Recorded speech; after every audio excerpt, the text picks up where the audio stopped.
Boas tardes a todos e a todas e benvidos á cuarta charla deste ciclo de conferencias. O meu nome é Lucía Vázquez e actualmente estou facendo a miña tese doutoral no Departamento de Microbioloxía e Parasitoloxía na Universidade de Santiago de Compostela. A finalidade deste programa de conferencias é amosarnos a realidade que está a vivir desde unha perspectiva interdisciplinaria que abarca dende ámbitos tan distintos como a economía, a política ou a saúde, entre outros. Na sesión de hoxe, a conferencia durará aproximadamente uns 30 minutos e posteriormente abrirase unha quenda de preguntas a través da sección Preguntas e Respostas da aplicación, na que lles poderedes preguntar aos poñentes as vosas dúbidas e inquedanzas sobre o tema. Agradeceríamos vos que as preguntas se fixeran ao final da intervención e que sexan breves para que non se repita a temática que está a ser tratada durante a conferencia. Na sesión de hoxe, titulada COVID-19, o virus e o seu potencial epidémico, contamos con Isabel Bandín e Carlos Pereira. Ambos son profesores titulares no Departamento de Microbioloxía e Parasitoloxía na Universidade de Santiago de Compostela e imparten dende fai uns 20 anos a materia de Bioloxía, antes da licenciatura e agora no grado, na Facultade de Bioloxía. Ademais, Isabel tamén impartiu os temas correspondentes á Viroloxía durante os últimos anos da licenciatura de Farmacia na materia de Bioloxía e Microbioloxía. No aspecto investigador, ambos dirixen o grupo de patoloxía viral en peixes no Instituto de Agricultura e contan cun alto número de publicacións en revistas de alto impacto. No seu relatorio de hoxe falaránnos da orixe do virus, a enfermidade que causa e aspectos epidemiolóxicos de transmisión e dispersión da COVID-19. Sen máis, pasolles a palabra a Isabel e Carlos.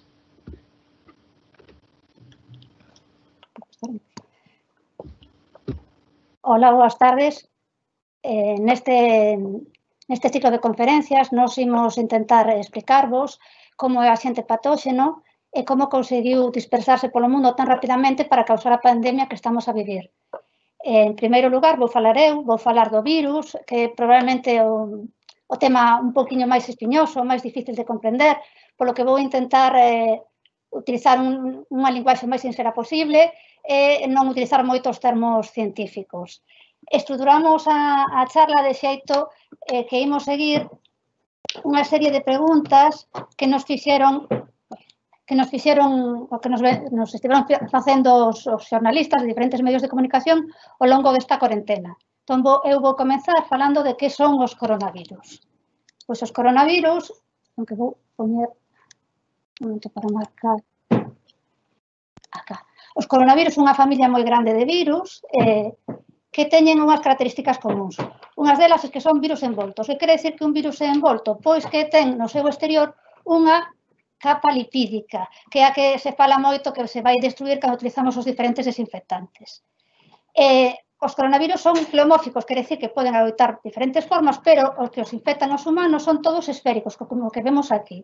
E na superficie desa esfera hai unhas proxeccións, que son proteínas de orixen viral, que se coñecen como espículas. Estas espículas son moi importantes porque permiten que o virus recoñeza a célula que vai infectar. Os virus non infectan calquera célula, infectan as células que teñen un receptor axeitado para eles. Un exemplo moi gráfico é como... Vos decía que vou empezar a falar do que son os coronavirus.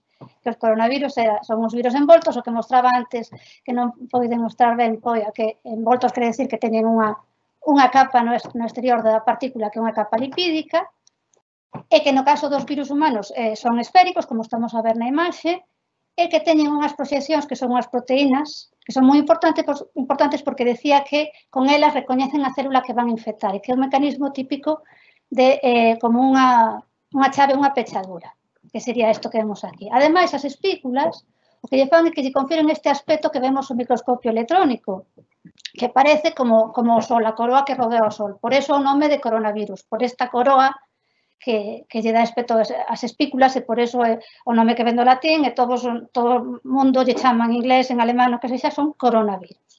Afectan un amplo rango de animais, como vedes, mamíferos, aves e ata peixes. Pero os que nos importan a nós son os que afectan aos mamíferos, que sabedes que aparte de nós poden infectar a un montón de animais diferentes. E un do que vou falar bastante son dos morcegos, porque os morcegos son o principal reservorio de coronavirus no mundo. Seguindo falando destes virus, unha cousa importante, son importantes para nós, como virólogos, é que teñen un xenoma de ARN, un xenoma grande, é o máis grande que se coñece dentro destes virus, de virus de ARN, e complexo. Que quere dicir complexo? Que codifican moitos xenes, como estamos a ver aquí. E, ademais, unha cousa importante, que os virus ARN soen ter moitas mutacións, pero estes teñen unha taxa de mutación bastante máis alta que outros virus de ARN. Por riba, cando eles van a replicarse, cando se copian, en vez de copiarse todo o genoma, se producen cópiase por partes, e temos un montón de mensaxeiros, que é isto que estamos a ver aquí. Estos mensaxeiros, producir tantos mensaxeiros, permite que haxa recombinación cando dous variantes do virus están infectando a mesma célula, o que aumenta a variabilidade que temos dentro dos coronavirus. Agora vamos a responder a segunda pregunta. Este virus é o único coronavirus que infecta os humanos? Pois non. No século XX xa coñecíamos 4 coronavirus que infectaban ao ser humano, que normalmente causaban infeccións respiratorias suaves. Pénsase que aproximadamente como moito 25% dos catarros comúns que temos todos os invernos estaban causados por coronavirus. No século XXI apareceron os novos coronavirus. O primeiro que apareceu foi o SARS. O SARS é o virus do síndrome respiratorio agudo grave, que foi unha pandemia que comezou en novembro do ano 2002 e acabou en xullo do 2003, afectando a unhas 8.000 persoas no mundo en 28 países, pero que, como vedes, quedou moi limitada no tempo. A continuación apareceu o virus do MERS. O MERS é o acrónimo en inglés que se corresponde co síndrome respiratorio de Oriente Medio. Este comezou no ano 2012 e sigue a causar problemas, enfermidade, todos os anos, pero está moi circunscrito, como xa o seu nome di, a Oriente Medio, fundamentalmente a Península Arábiga e a países limítrofes, aínda que houbo casos reportados ata o momento en 27 países por os viaxeiros que desde esta zona do mundo se desplazaron aos seus países de orixe, por exemplo, ou simplemente por negocios a outros países. E, por último, temos este novo coronavirus, que é o coronavirus que causa a enfermedade coñecida como COVID-19, que, pola súa similitude co virus do SARS, chamase SARS-CoV-2. E que estamos neste momento na plena pandemia. Non sabemos se vai continuar ou se vai quedar circunscrita ao 2019 ou 2020. E, polo tanto, temos todos estes coronavirus e é importante salientar que estes tres últimos son zoonoses. Ahora imos falar destas zoonoses. Zoonoses que todas as infeccións que tivemos neste século foron producidas a partir de morcegos. Os morcegos son os grandes reservorios de virus, en neste caso concreto, os reservorios dos coronavirus. Pero, habitualmente, necesitan unha especie intermediaria ata chegar ao home. No caso do SARS-CoV foi a civeta, no caso do MERS foron os dromedarios, e no caso deste novo SARS-CoV-2 pensouse que podía ser o pangolín. Veremos que hai teorías a favor e en contra e explicareinas máis tarde. Aquí, un poquillo que os quero mostrar é que, ainda que estamos a sufrir un episodio moi importante con esta pandemia, a taxa de letalidade, este é o cálculo mundial a día de onte, máis ou menos, é inferior a do SARS original e, por suposto, do MERS, que é o máis mortífero dos virus, de momento, dos coronavirus coñecidos. Cal é a orixe do virus? Bueno, pois para falar da orixe do virus vamos a falar das teorías que hai sobre os coronavirus en xeral e despois entraremos a explicar que se pensa que pudo pasar con este coronavirus en particular. Entón, aquí temos as teorías que hai neste momento sobre a aparición dos coronavirus. O que sabemos é que eles van a estar habitualmente nos morcegos, os morcegos son os reservorios, a eles non lles pasa absolutamente nada, non sufren enfermidade e teñen unha serie de coronavirus que poden pasar a infectar o humano ou outros animais. Hai dous grupos de teorías. Para un grupo, o que di é que os virus, as variantes do virus que son capaces de cruzar a barrera específica, é dicir, que son capaces de infectar outra especie, son moi raros, e no outro grupo, na outra teoría, di que son moito máis frecuentes. Pero ainda que pensan que son raros, isto é unha mutación que se produce, xa digo, de forma rara, prodúcese sempre ao azar e podería pasar que haxa un hospedador secundario, como o caso que falamos do MERS e do SARS, e dai pasa ao humano. Ou que directamente infecte humanos, pero sempre necesitarían un hospedador secundario, un animal, que fixera de reservorio. E na última teoría, que é a máis recente, o que din é que os virus que hai nos morcegos, moitos deles xa serían capaces de pasar a outra especie, en concreto de infectar os humanos. Pero eses virus non son virulentos. Entón, o que ten que producirse é unha recombinación entre os virus que son capaces de infectar humanos, que son os que están pintados en vermello, que están coloreados en vermello, co este virus que está marcado en verde, que sería o virus que é capaz de producir a enfermidade. Entón, cando se produce esta recombinación, temos unha variante do virus que infecta directamente os humanos e causa unha epidemia. Pero, de todos os xeitos, pénsase que se necesitaría un animal, un reservorio, que permitiría manter o virus circulando na población entre animales e humanos. Quería falarvos un poquinho do SARS-CoV este 2, o que estamos a sofrir agora, porque en moi pouco tempo tense estudado moitísimo, pero moito grazas ao que xa se sabía do SARS original do ano 2002. Entón, cando falamos dos cambios que se teñen que producir nos virus que están infectando morcegos para que poidan infectar aos humanos, estamos falando fundamentalmente dos cambios que se producen nas espículas, porque xa vos dixen que as espículas son as que o virus necesita para infectar unha célula e despois invadila. Entón, neste caso, estudiouse este xenoma do virus e esta parte pequeniña, a parte que codifica a espícula, que agora aquí a temos en grande. Estudiáronse dúas rexións. Nunha delas, que é a zona que se uniría a ese receptor, non hai moitos cambios con respecto ao virus, por exemplo, do pangolín, é moi similar, é a un que se illou de morcegos, pero si onde vemos cambios en unha zona que sería unha sinal para que corte unha proteasa que é unha proteasa celular. O que nos está a dicir é que este virus está moito máis adaptado cos outros virus a interacción cos humanos e xa no momento que ten para unirse á célula está facendo o proceso moito máis rápido. Está utilizando a maquinaria celular para producir un cambio nesta espícula e que se produzca a infección moitísimo máis rápido. Entón, ahora imos cas teorías. Como supoño que todos temos oído ou visto nos diferentes medios de comunicación, no WhatsApp, nos mensaxes, hai moitísimas teorías da conspiración que din que este foi un virus xerado no laboratorio. Ben, laboratorio chinés, normalmente, falan de laboratorios chineses. Pois, os análisis xenéticos que se teñen feito ata o momento descarta totalmente esta posibilidade. Entón, temos que ter outras teorías. Unha pode ser que sexa unha selección natural nun hóspede animal, como estivemos falando dos coronavirus en general, previa a zoonose. Aquí temos, soportando esta hipótese, que os casos iniciais das neumonías do COVID-19 producíronse persoas que traballaban nun mercado e que nese mercado vendíanse, ainda que se falou de que é un mercado de pescado, ali vendíanse animais vivos engaiolados. Pero temos a desvantaxe de que o virus da pangolín, que foi o animal que se pensou que podía ser a fonte, non é igual ao virus que infecta os humanos. Entón, pénsase, según esta teoría, nos falta por encontrar o hóspede que foi o hóspede intermediario, o animal intermediario. E, por outra banda, por último, teríamos a teoría da selección natural, pero que xa se fai directamente nos humanos tras a zoonose, é dicir, o virus pasou dun animal a nós.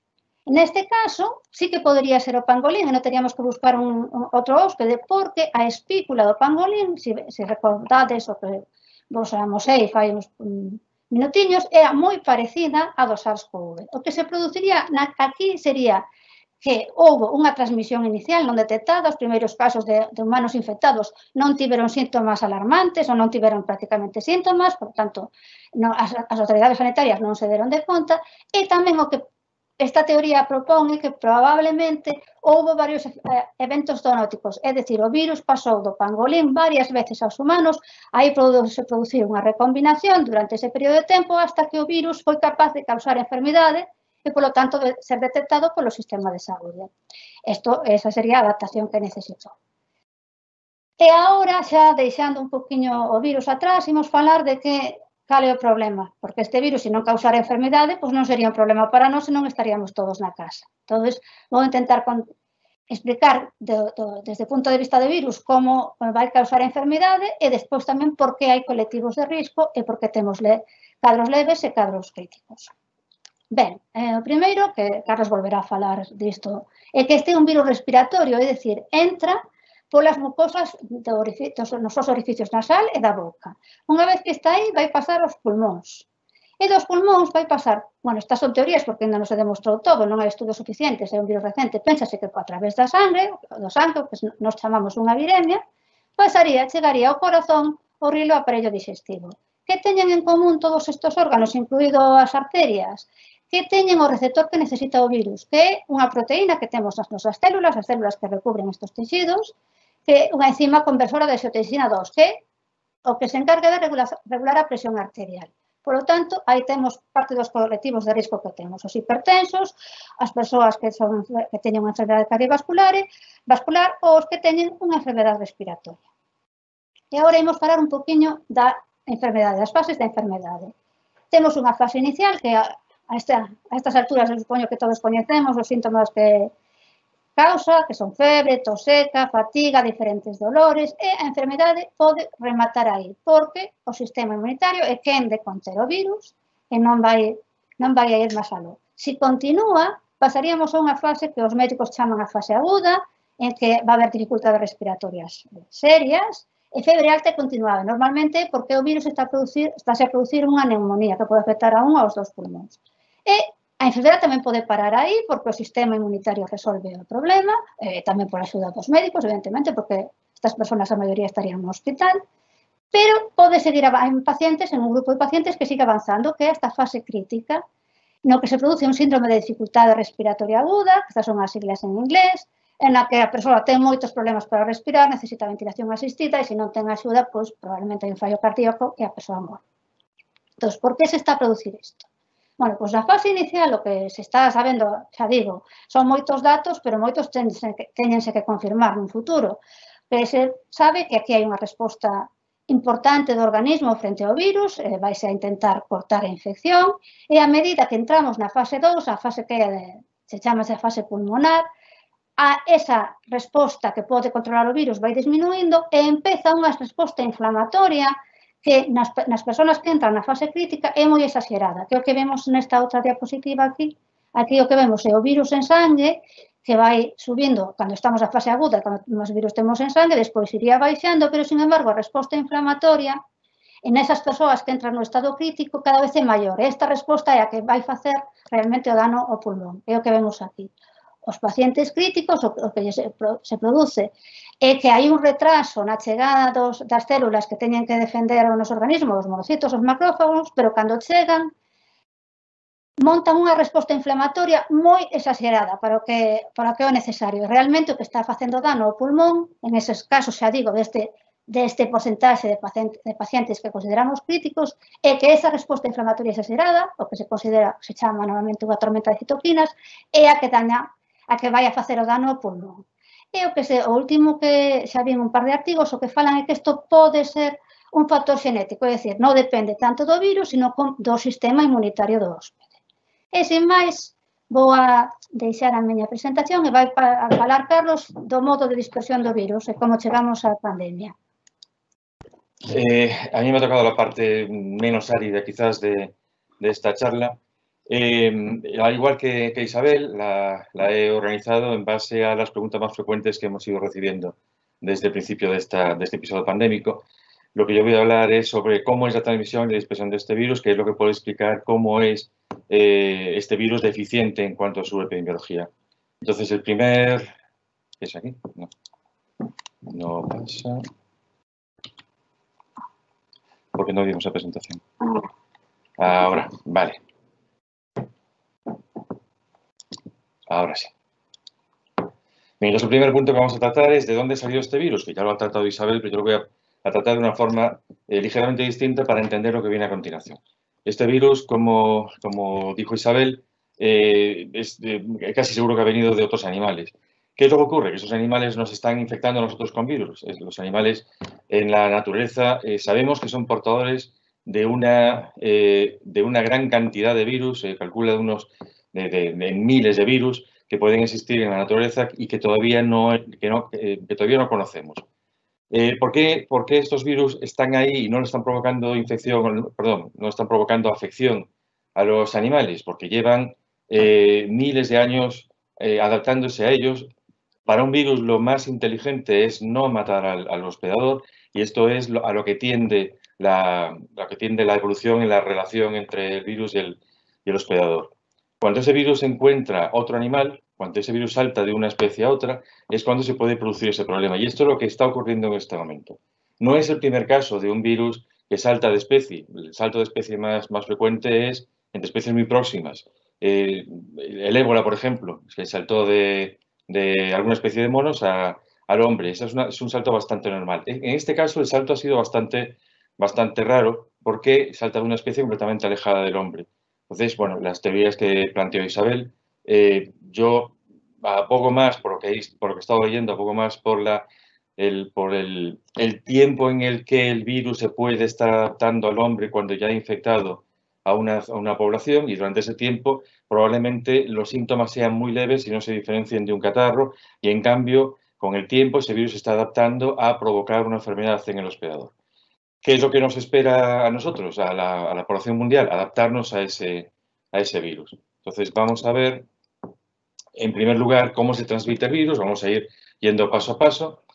Este es un virus respiratorio, como ya dijo Isabel, se transmite a través de las micropartículas acuosas que lanzamos cuando hablamos, cuando tosemos y cuando estornudamos.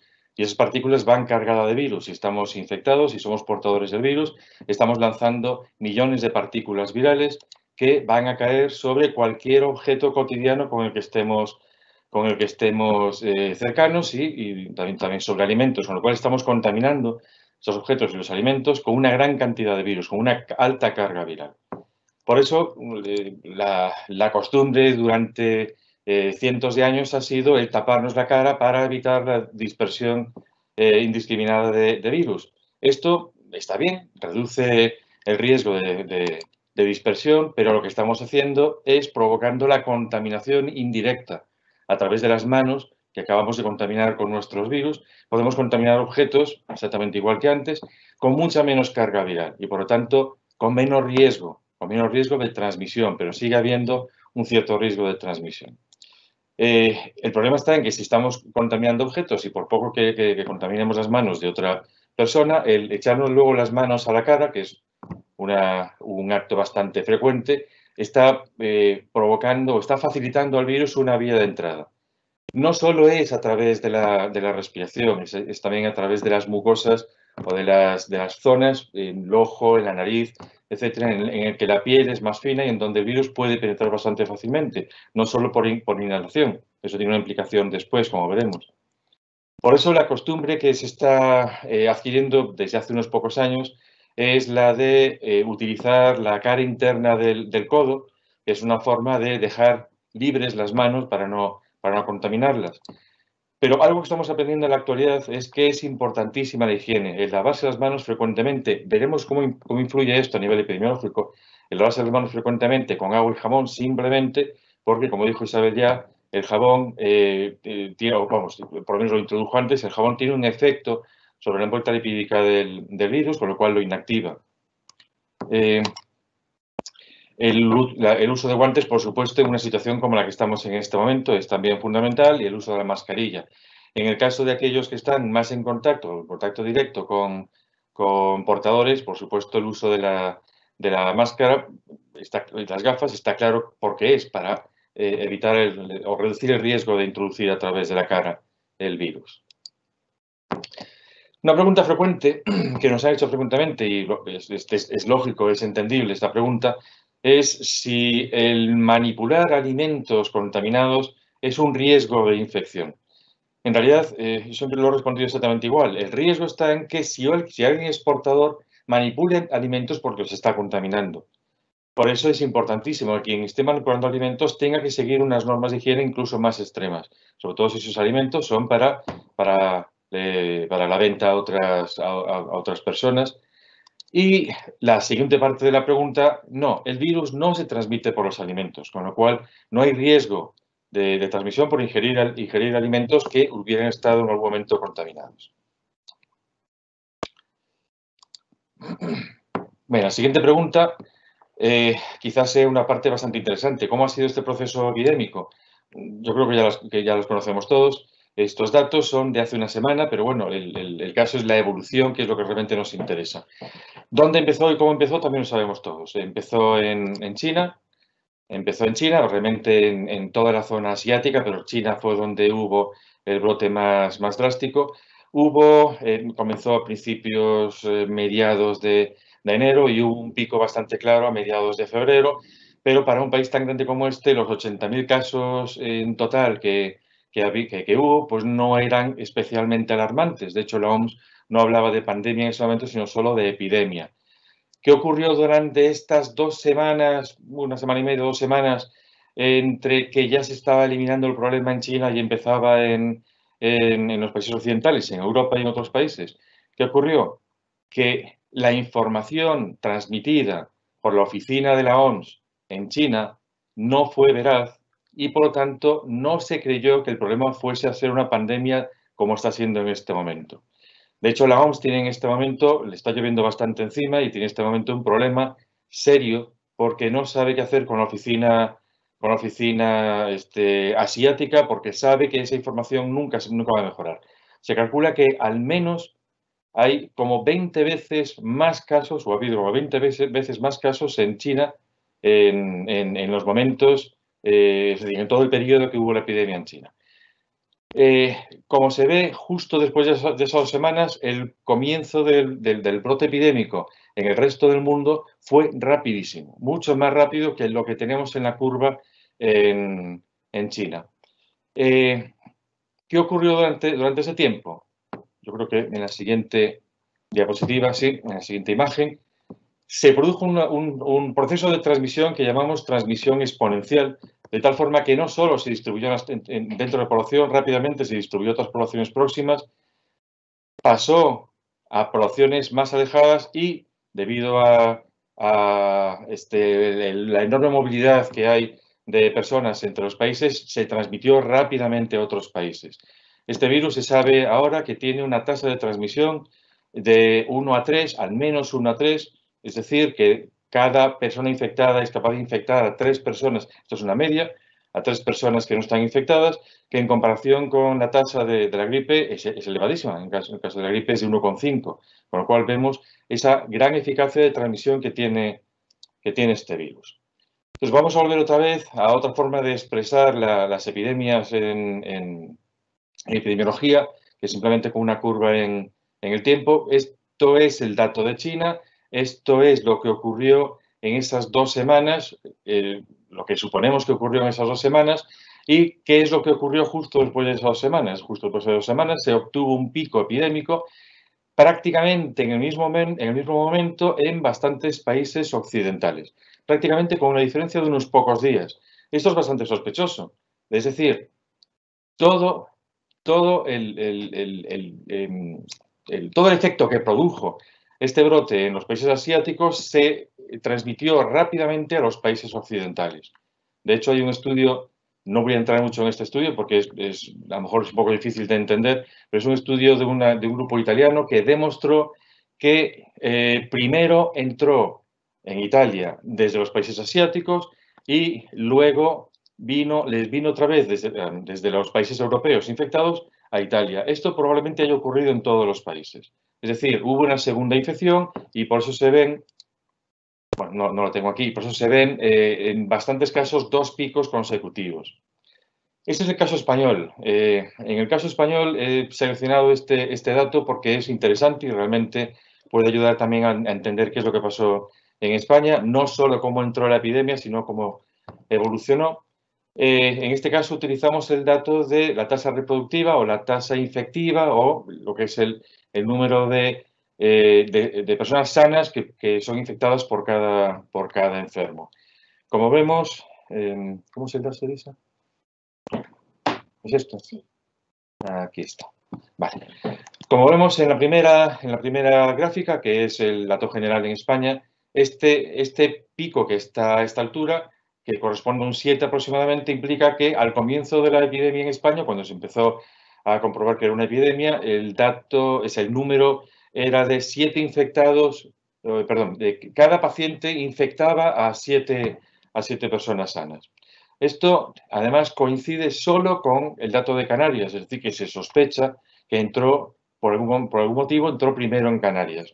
Se sabe exactamente o se sospecha exactamente por qué, pero bueno, está relacionado con el turismo. Y ahora señalo, se puede hablar mucho sobre estos datos, sobre estas gráficas, pero voy a señalar solo 2 cosas. Las 2 flechas que están en cada tabla, en cada figura. Estas 2 flechas corresponden a la semana del 6 y a la semana del 14 de marzo, porque son 2 fechas clave. La semana del 6 fue aquella semana en la que ya sabíamos que la epidemia había llegado a Europa, estaba en Italia, estaban ya empezando en el pico, y, sin embargo, pues se permitieron determinado tipo de eventos masivos que a posteriori se puede decir que no se debería haber hecho, eventos de tipo lúdico, de tipo deportivo, conmemorativo, etc. Esta flecha, si se observa bien, coincide con el comienzo del pico epidémico. Es decir, que esos eventos masivos generaron una distribución rápida del virus entre la población. Esto coincide más en todas las comunidades, en todas ha sido exactamente igual. Y la segunda flecha corresponde al momento en que se empezaron a aplicar las medidas de contención. Y lo interesante es que al empezar a aplicar las medidas de contención, la tasa reproductiva empezó a caer rápidamente. Rápidamente es el concepto que utilizamos en epidemiología, pero evidentemente para nosotros no es tan rápido. Todavía estamos como estamos. Pero lo interesante es que sí, en general, se consiguió el efecto que se pretendía. En general. Y nos permite ver, además, dónde se aplicaron, dónde se siguieron correctamente las medidas, en prácticamente todas las comunidades. En Andalucía, en Extremadura, en Galicia, incluso en Madrid, donde la epidemia fue mucho más problemática. Y hay comunidades en las que, si hacemos memoria y recordamos las noticias, en las que hubo casos en que se alteró, en determinadas ocasiones, se alteró el estado de cuarentena. En Baleares, por ejemplo, si hacemos un poco de memoria, oímos casos de pequeñas fiestas. En Canarias, pues gente que todavía sigue en la playa, etcétera. Incluso en Cataluña también hubo también algunos casos. Esto lo que genera es una meseta. Esta meseta es el tiempo adicional que se tarda en conseguir la caída de la epidemia. Bueno, estamos donde estamos en este momento. En tan solo 3 meses el virus ha llegado a todos los países del mundo y está en mayor o menor medida a nivel epidémico en todos los países y por eso es una pandemia en este momento. ¿Cómo puede ser un virus tan rápido? ¿Cuáles son las características de este virus que le permite dispersarse de modo tan rápido? Es lo que vamos a ver a continuación. Y ahora sí, tengo que meterme en términos un poco técnicos. Intentaré ser lo menos científico posible para que se pueda entender fácilmente. Entonces, vamos a ver. Esta gráfica que estoy enseñando en azul es una gráfica de cantidad de virus que está en el paciente, en la persona infectada. Cuanto más arriba, más cantidad de virus. Este es el eje de carga viral y aquí tenemos el eje del tiempo. Es decir, a lo largo del tiempo, la cantidad de virus que va habiendo dentro del hospedador va subiendo, el virus va replicando, y llega un momento que la replicación es máxima, el hospedador es capaz de contrarrestar el efecto del virus y va cayendo la cantidad de virus con el tiempo, es la fase de caimiento. Y en todo este proceso tengo que definir una serie de momentos que son importantes para entender por qué este virus es tan eficiente. En primer lugar, vamos a hablar del momento de exposición. El momento de exposición es cuando entro en contacto con un portador y, por lo tanto, entro en contacto con el virus. No necesariamente voy a ser infectado por ese virus, pero estoy en contacto con él. Va a haber un tiempo de demora, que es el tiempo que necesita el virus para entrar en mí, para invadir mi organismo, que es el momento de infección. Hay un tiempo importante, o es un momento importante, que es el momento en el que las técnicas de diagnóstico son capaces de detectar la presencia de virus dentro del portador. Hablaremos después cómo influye esto. Hay otro momento que es cuando empieza a liberar virus el paciente.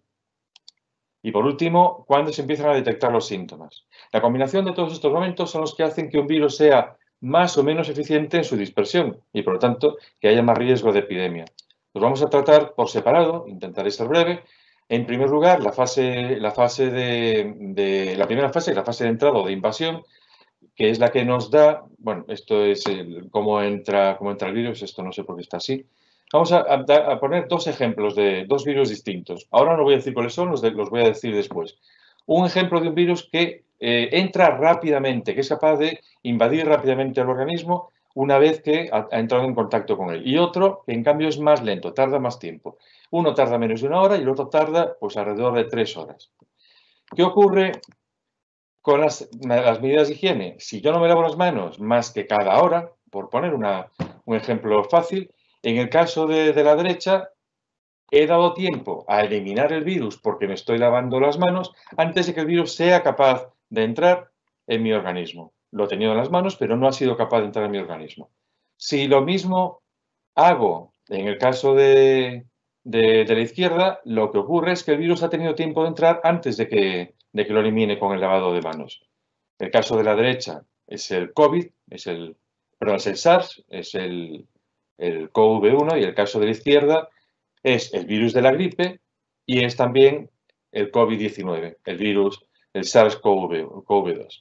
El tiempo que tarda el virus de la gripe en entrar dentro del organismo, en provocar la infección, es menos de 1 hora. En el caso del SARS es de alrededor de 3 horas, y en el caso del COVID no se está seguro todavía, no hay estudios todavía fidedignos, pero se cree que puede estar entre los 15 minutos y la media hora. Nosotros en el laboratorio trabajamos con virus que son tan rápidos como que en menos de 15 minutos incluso son capaces de entrar en el hospedador.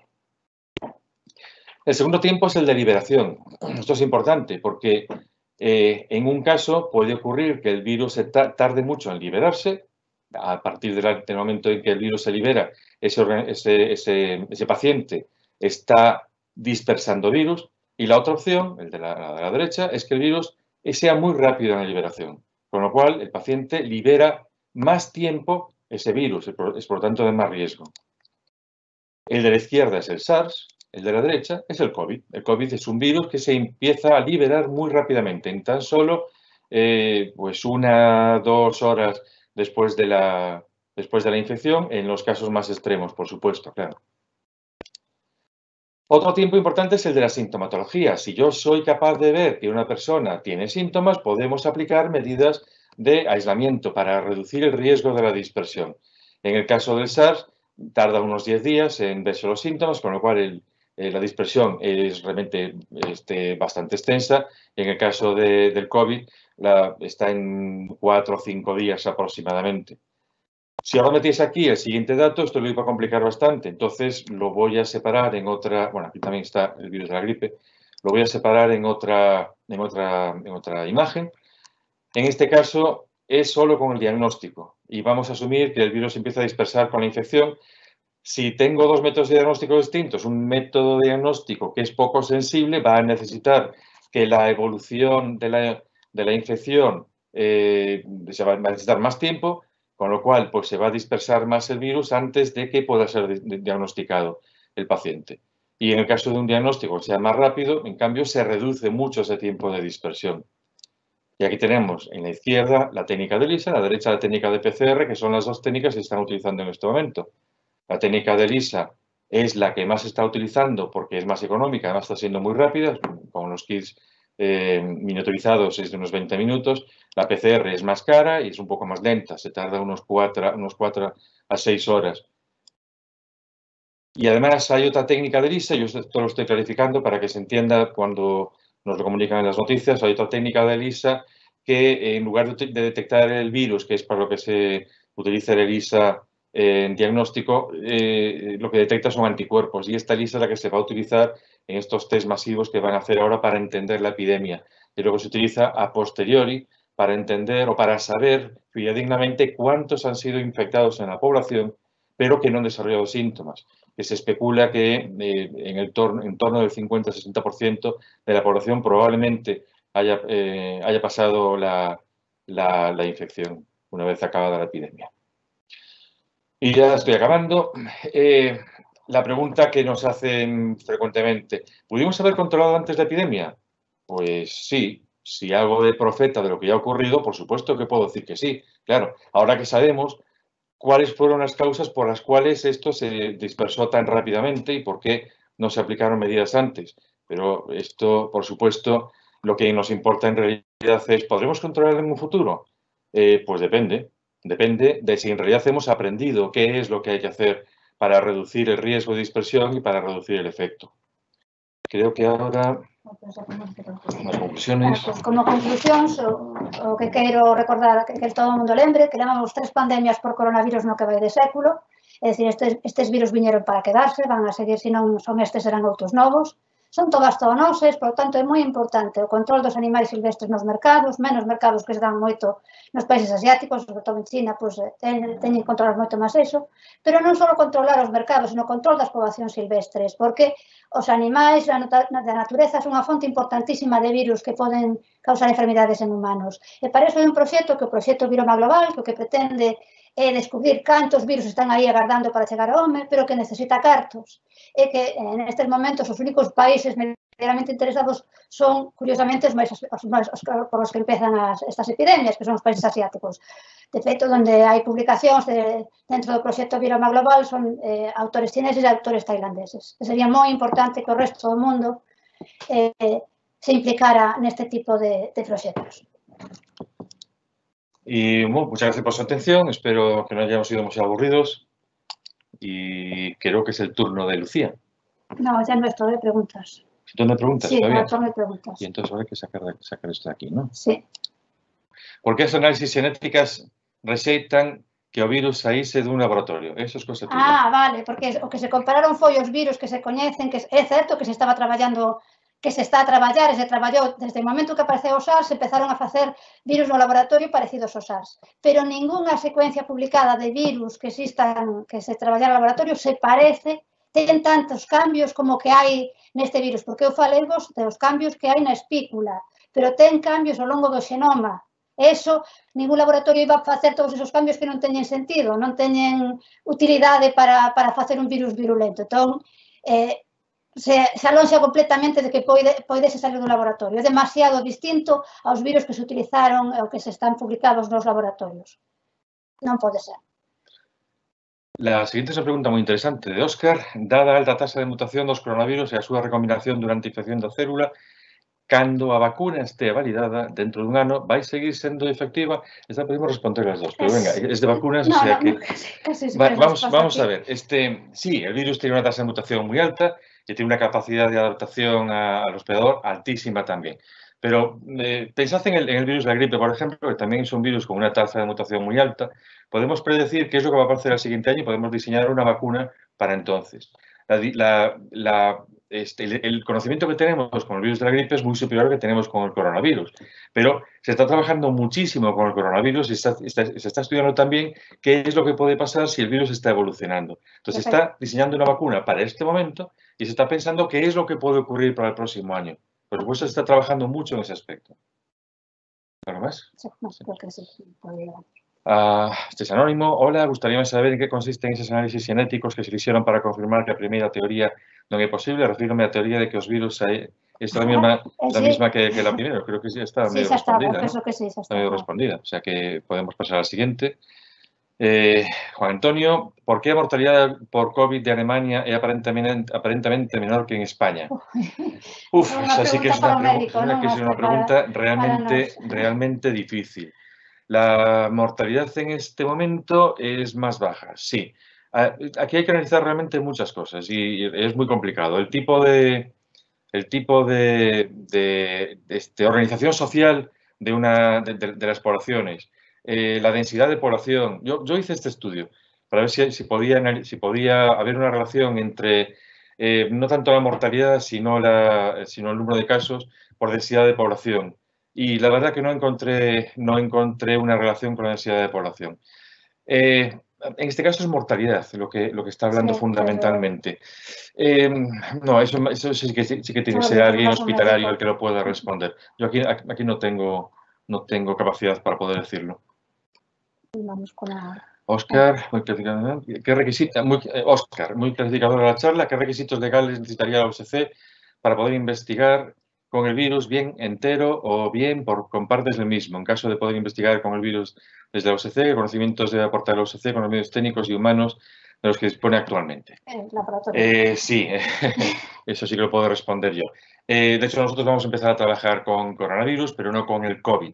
Que la diferencia que hay entre coronavirus y el COVID simplemente es si vamos a hacer vacuna o no vamos a hacer vacuna. Si no vamos a hacer vacuna, podemos trabajar con el coronavirus para entender cómo se transmite, cómo se replica, cómo poder atacarlo, etc. Entonces, en ese caso se puede trabajar con condiciones de laboratorio de... Bueno, porque explica que son coronavirus de los que causan el catarro. Claro, exactamente. Vamos a trabajar con coronavirus que causan el catarro.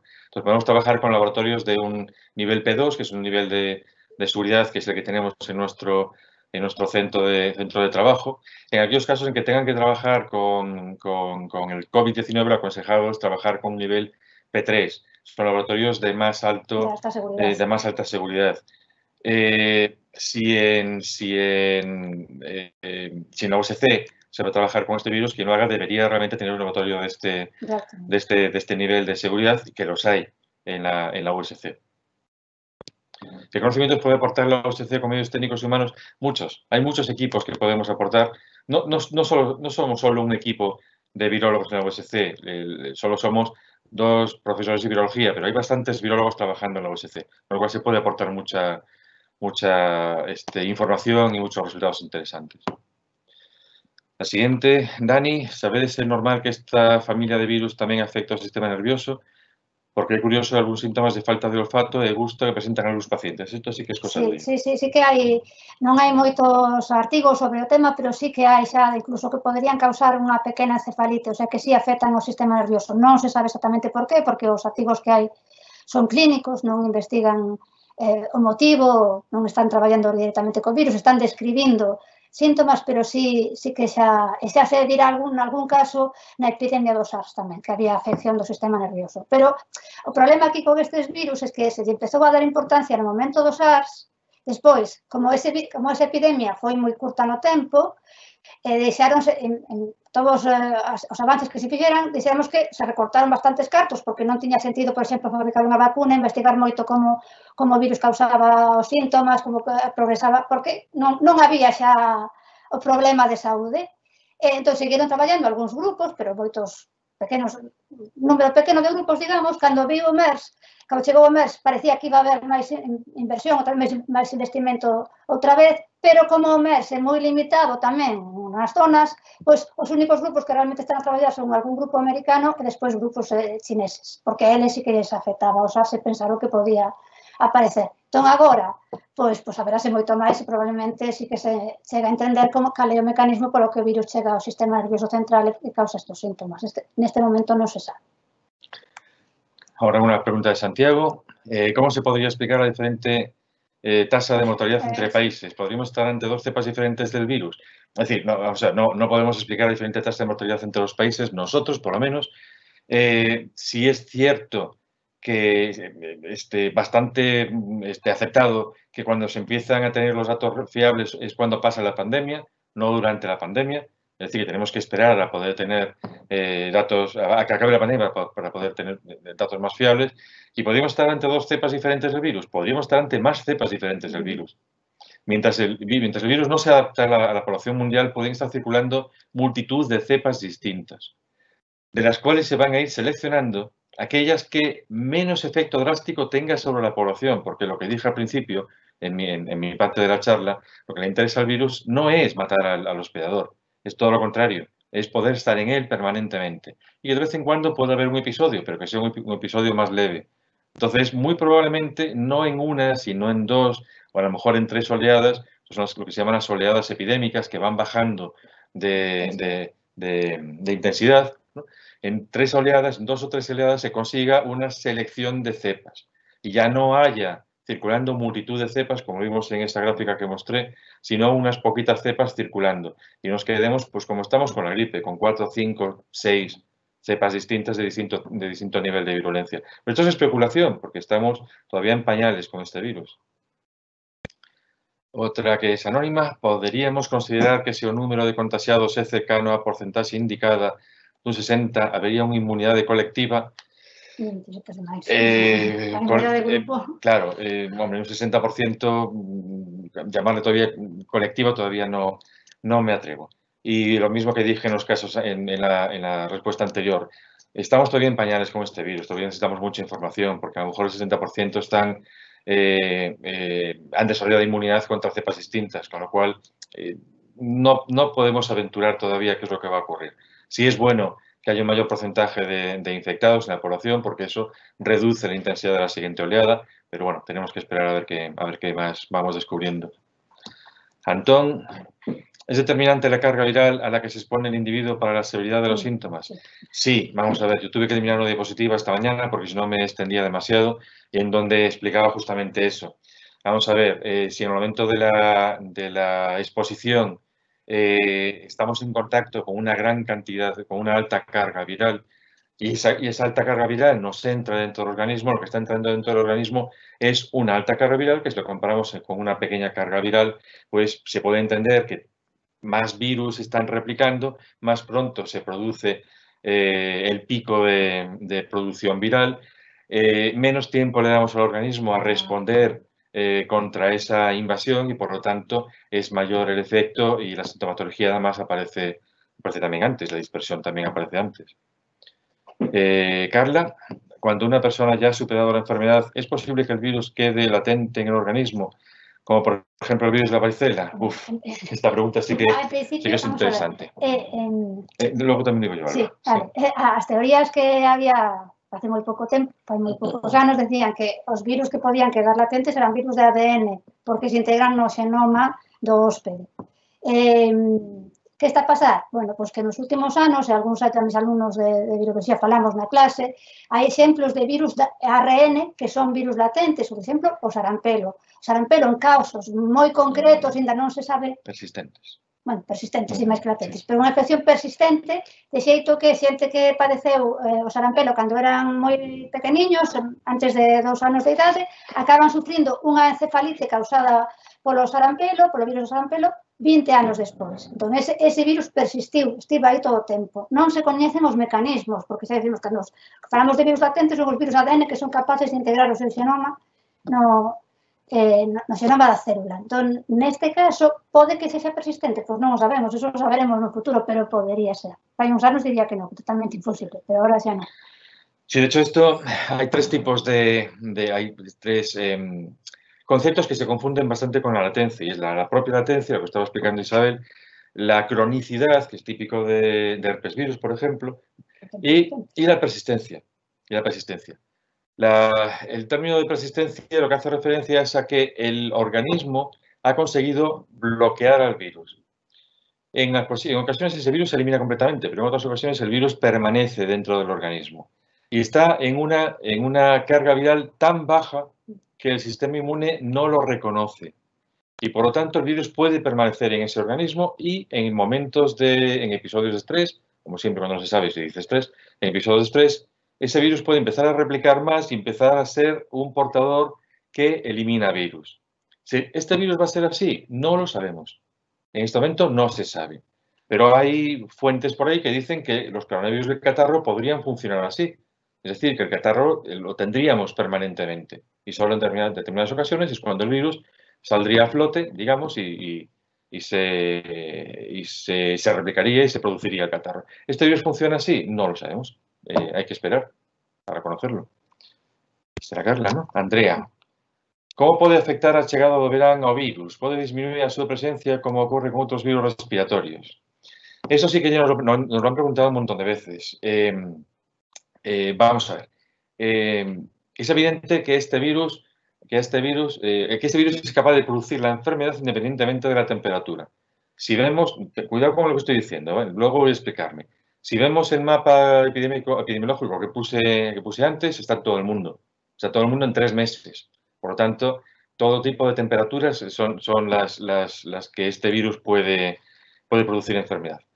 ¿Qué ocurre? Que es que estos son virus respiratorios, son virus que necesitan humedad y son virus que son muy sensibles a la temperatura externa en cuanto a su supervivencia.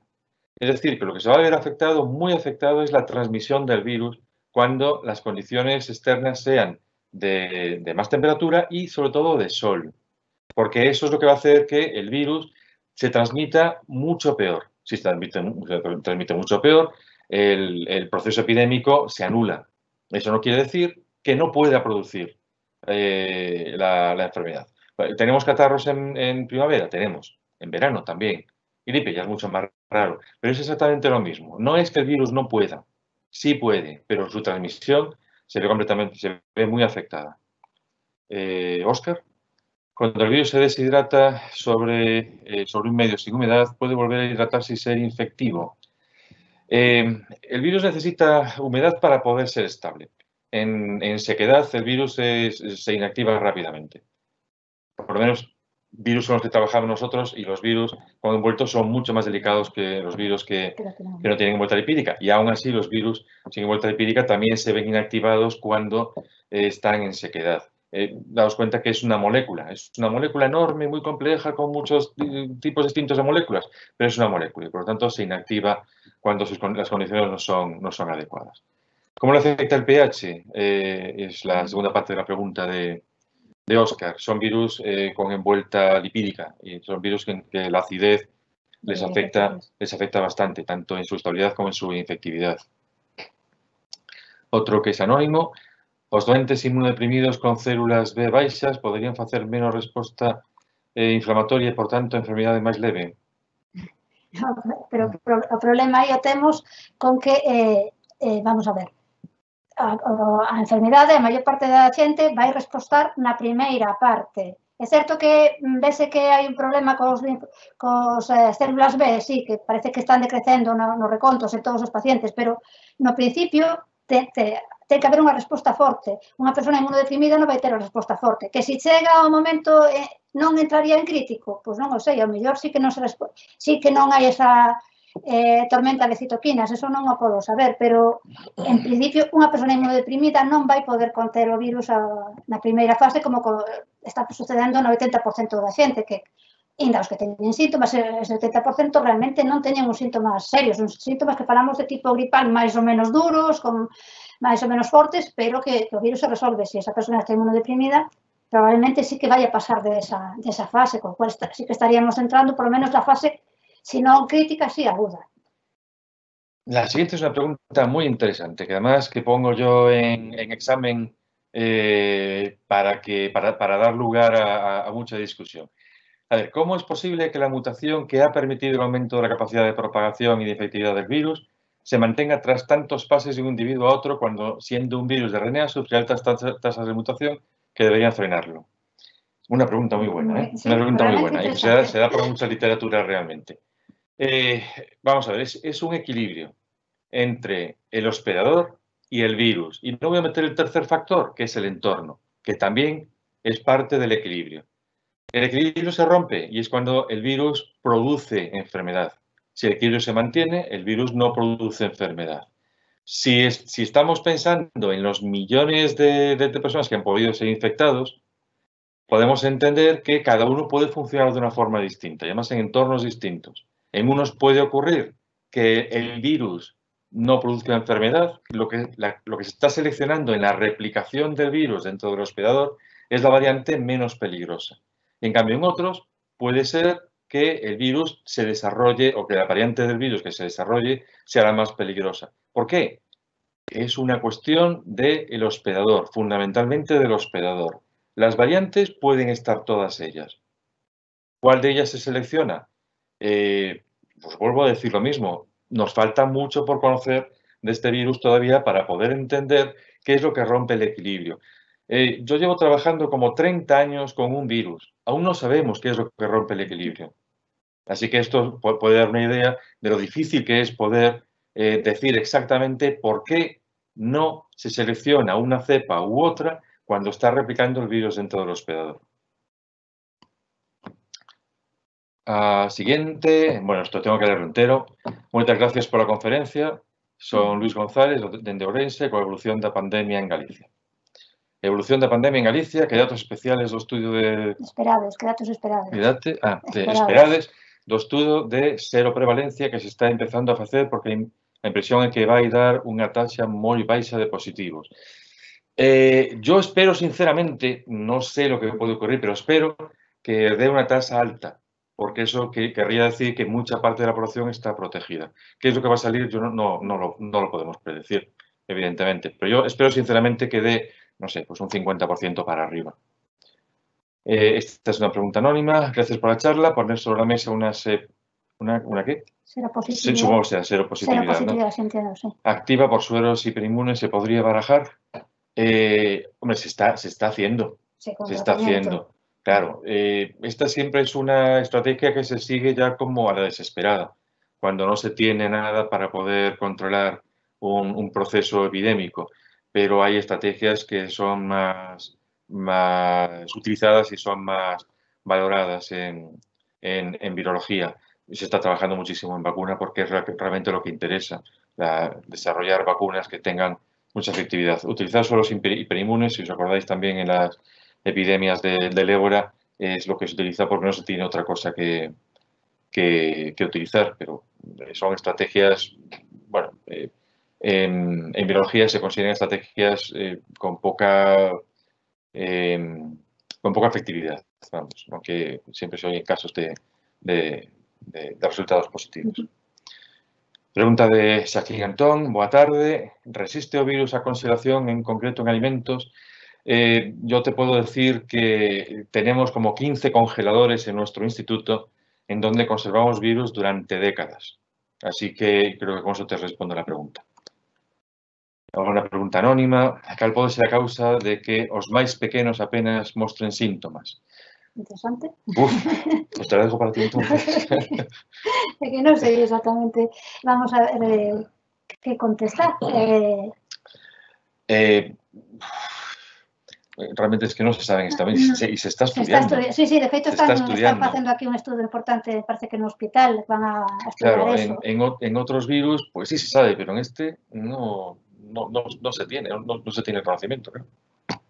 No, o sea que, lo siento por anónimo. No, o que sabemos de que en principio hai moitas enfermedades, pero que son outras, claro, as típicas que moita xente xove non coñece, pero que as que levamos, que somos un pouco maiores e coñecemos, como falamos o sarampelo, as paperas, a paratidite, pois a varicela, que normalmente cando ti as sufres de pequeno son moitísimo máis leves que cando as sufres de maior. A afección que ten, a resposta que ten o organismo, probablemente teña moito que ver tamén ca resposta inmune, é moitísimo máis seria no caso dos adultos, entón os síntomas son moitísimo máis fortes. Non sei se neste virus pode ter algo que ver, pero bueno, xa o saberemos con un futuro. Pero, de feito, eso, penso que hai un grupo no hospital que traballan con virus respiratorios que van a estudar a nenos para ver que, bueno, é un consorcio internacional, pero que é unha das cousas que é interesante ver por que os nenos non lles afecta prácticamente. La siguiente pregunta es de Emilio y esta la voy a responder yo. Se habla en los medios de diferentes posibles tratamientos con fármacos ya existentes en el mercado. ¿Se sabe en qué situación real se encuentran estos estudios o simplemente son bulos? No son bulos, en absoluto, no son bulos. Hasta el momento, me refiero hasta antes de estas epidemias, las farmacéuticas estaban trabajando en el desarrollo de medicamentos para las patologías virales más peligrosas. ¿Por qué? Porque las farmacéuticas van a cobrar muy caros esos medicamentos. Eso hace que esos medicamentos no se testen en otras infecciones virales, más que a nivel de laboratorio, a nivel experimental. Por eso somos bastantes laboratorios en todo el mundo que llevamos mucho tiempo haciendo testado de sustancias de distinto tipo. Nosotros llevamos pues, cerca de 100 sustancias distintas, testado de su eficacia para el control de virus, para eliminar virus, para evitar que infecte. Pues nosotros hasta el momento solo una tuvo así un poquito de efecto derivado, no podemos decir de qué provenía porque fue un trabajo que hicimos para una empresa privada, pero no tuvimos mucha suerte. ¿Qué ocurre? Que con esto, con esta pandemia, se vuelve a despertar el interés y entonces hay muchos grupos que vuelven a retomar el tema. ¿Y cómo se retoma el tema? Con sustancias que ya existen y que están en las bibliotecas de sustancias que tienen empresas farmacéuticas, laboratorios, etcétera, y entonces están testando muchas sustancias, de nuevo, contra este virus. ¿Que puede haber alguna que esté dando efectos interesantes? Sí, seguro que la hay. Otro tema es, ¿esa sustancia se podrá luego utilizar como fármaco? Aquí es donde ya entra más el tiempo para conseguir los permisos. Con fármacos existentes, claro, no, perdón. Aquí mi colega me lo ha indicado. No hace falta que vuelvas para atrás. Sí existen fármacos ya que se ha comprobado que tienen efecto contra este virus. No es tampoco descartable que haya muchos más que los que están en este momento diciéndose. No es descartable. Porque muchos de estos fármacos no atacan a un virus, atacan una fase en el ciclo de replicación del virus. y si son virus semejantes, esa fase va a ser semejante también. Por lo tanto, sí, es cierto, no es un bulo. Naila, é certo que algúns de nós poden non desenvolver resistencia ao virus, é dicir, poden infectarse outra vez. Entón, para eles non ten sentido vacinarse. Como se pode identificar a esas persoas? Vamos a ver, isto existe en todos os virus, en todas as infecciones virales. Siempre hai algún casos moi raros, moi esporádicos, en los que puede ocurrir. Es decir, no hay que preocuparse en demasía, porque esto no es que este virus sea especialmente más peligroso que otros virus. ¿Hay casos? Sí. Escasos, también es cierto. ¿Qué pasa? Que en las noticias lo que nos ponen es lo que destaca, pero no pensemos que esto es lo más frecuente. No lo es, en absoluto. Anónimo. Este virus, según las probabilidades, podrá desaparecer o solo dependemos de una vacuna para la solución. No desaparecen. Los virus no desaparecen. La viruela. ¿Se eliminó la viruela? Se sabe que puede volver en algún momento, por eso se vigila continuamente. Se erradicó como patología con vacunación, exactamente, como patología epidémica, pandémica, pero se tiene miedo de que vuelva otra vez, por eso se vigila continuamente. ¿Este virus va a desaparecer? No en un plazo que veamos nosotros. Probablemente esté para quedarse con nosotros durante un tiempo bastante largo y nos iremos adaptando a él. Anónimo. Se nos podemos contagiar mediante alimentos contaminados. Se non nos podemos contagiar mediante alimentos contaminados, por que recomendan lavalos con lexía? Por o contacto con esterco. Vamos a ver.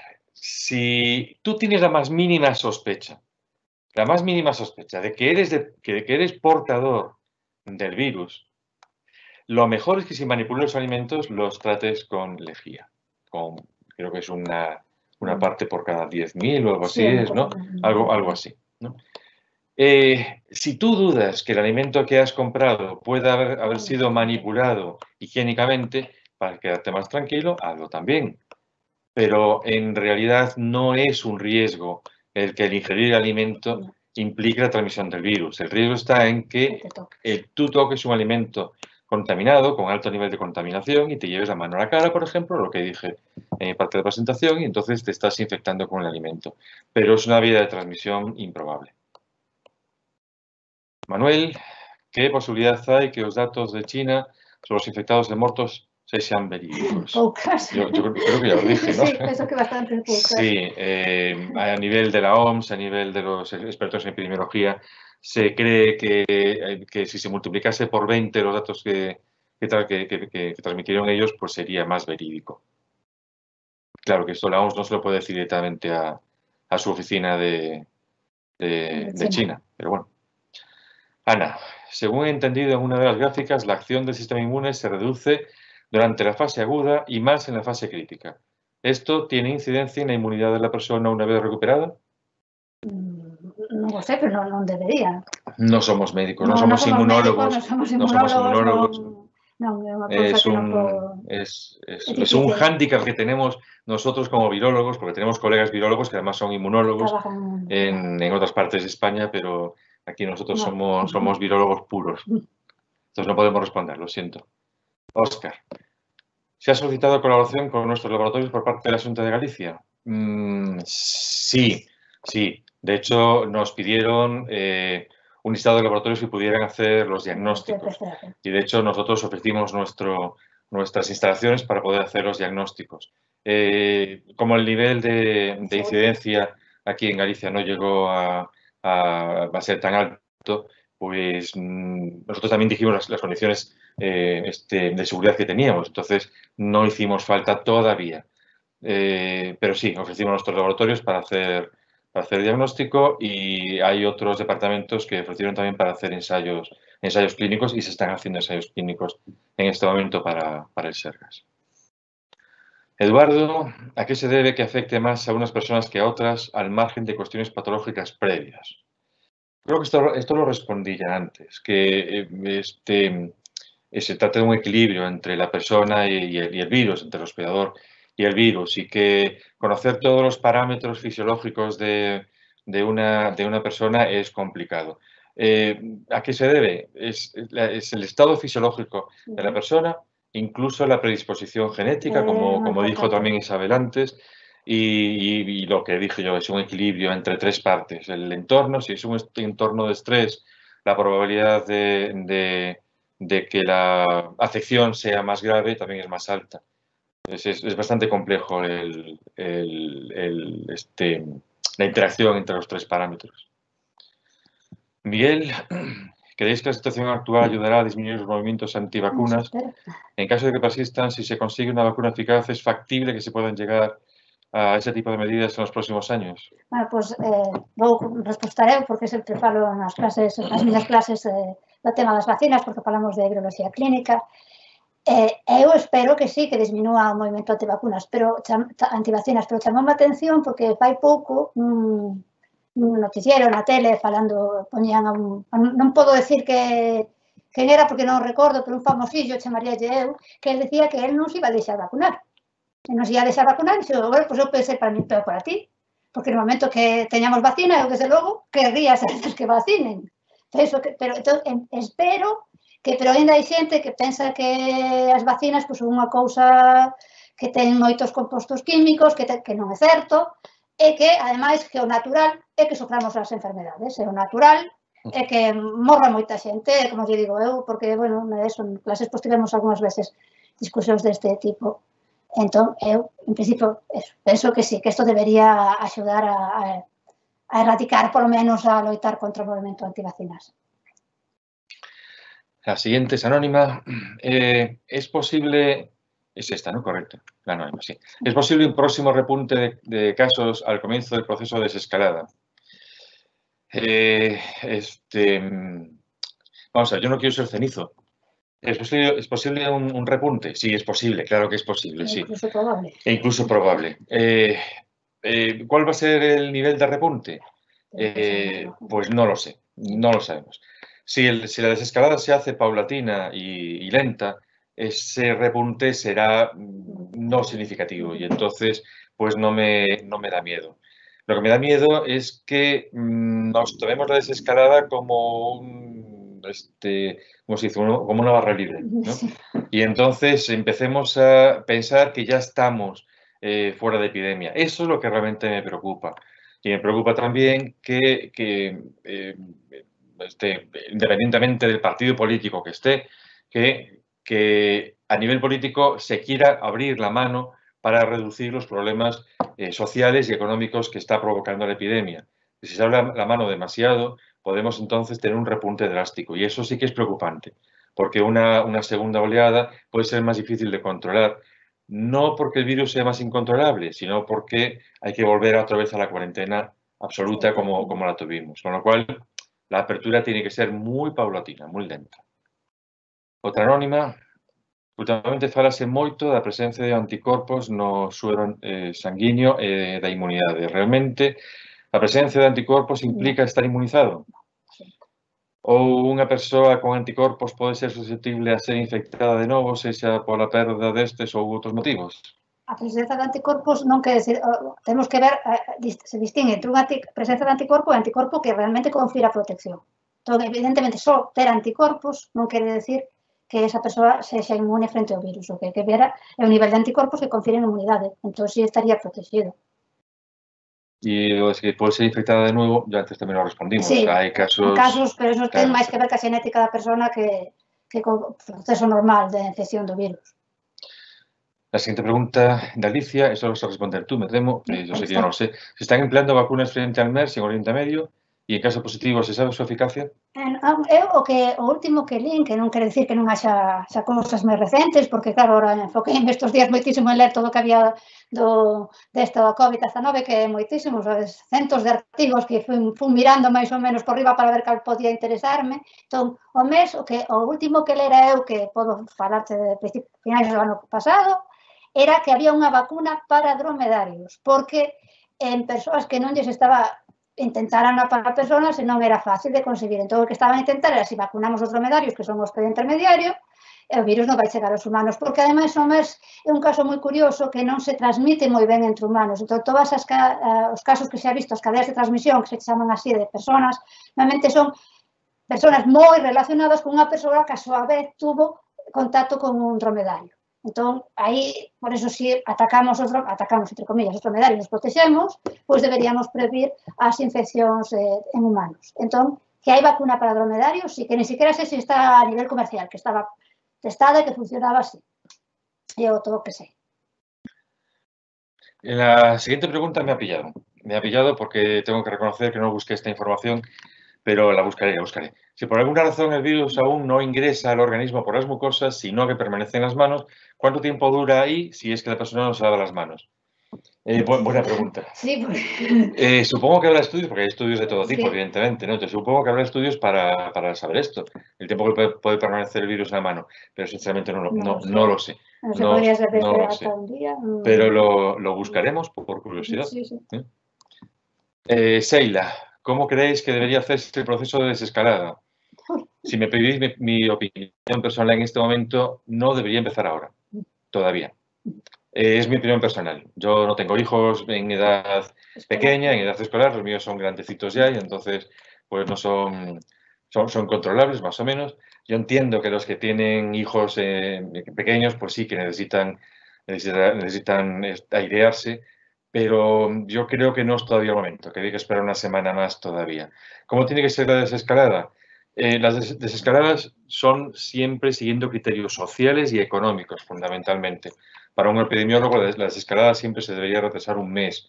¿Por qué? Porque, bueno, yo soy epidemiólogo animal de virus animales y, por lo tanto, las desescaladas las hacemos muy drásticas. Se tarda mucho en permitir el trabajo con una granja cuando ha pasado una epidemia y en ocasiones incluso no se le permite. Se siguen acciones muy drásticas. En este caso, estamos hablando de personas, por lo tanto, entran criterios no solo epidémicos, también sociales y económicos. Y yo aquí sí que ya no puedo... Yo doy mi opinión como epidemiólogo, pero no puedo dar mi opinión como sociólogo, como político, como economista. Entran en parámetros tan importantes como la epidemiología. Y Sara Carreño, que es la moderadora, nos pega otra pregunta. Outra pregunta falábase da alta taxa de mutación, pero artigos publicados estes días din que non é alta e caleo claro, que para... vamos a ver, que estamos falando de alta tasa de mutación a que teñen os coronavirus en general. Eles son os virus que cambian moitísimo. O que sí se viu, pero xa hai artigos que din que non é así, o sea, que hai de todo. Os primeiros artigos, sobre todo de autores chineses, o que dicían é que todos os illados que tiñan de virus de pacientes, de persoas que sufriran neumonía nos hospitales e que les illaran o virus, que era moi semellante. Entón, sí, é certo que non estaba cambiando. Sin embargo, un estudo que vin xa de... están publicados todos ahora prácticamente en marzo, non? Pero vin outro en que xa distinguen xenotipos dentro do virus, se distinguen ata 6 xenotipos. Entón, xa non é tan homoxéneo ni tan parecido como era. E despois, os estudos os que falou Carlos, desde, por exemplo, os italianos, que xa teñen varios publicados, ven claramente diferencias entre unhas cepas que lle chegaron, que pensan que foron as primeiras que chegaron de China, con outros brotes de contagio que eran cepas de virus que viñan de Centro Europa. Con o cual, sí que hai diversidade dentro dos virus, pero claro, cando falamos desa taxa de mutación, estamos falando sobre todo o que afecta a espícula, que é o que lle permite esas proxeccións proteicas que lle permiten ao virus adaptarse a outro receptor, que foi o que por eso pasan dos morcegos aos dromedarios, ou dos morcegos á civeta, ou dos morcegos a nós. Despois, evidentemente, unha vez que están en nós, probablemente non é tan drástico, pero sí que hai cambios, xa digo, eu que vin, falaban que isto pode cambiar moitísimo, porque un autor fai isto, dice, son 6 xenotipos, dentro de pouco outro ven e di, non son 6, que son 4 ou son 8. porque estamos empezando a estudiar.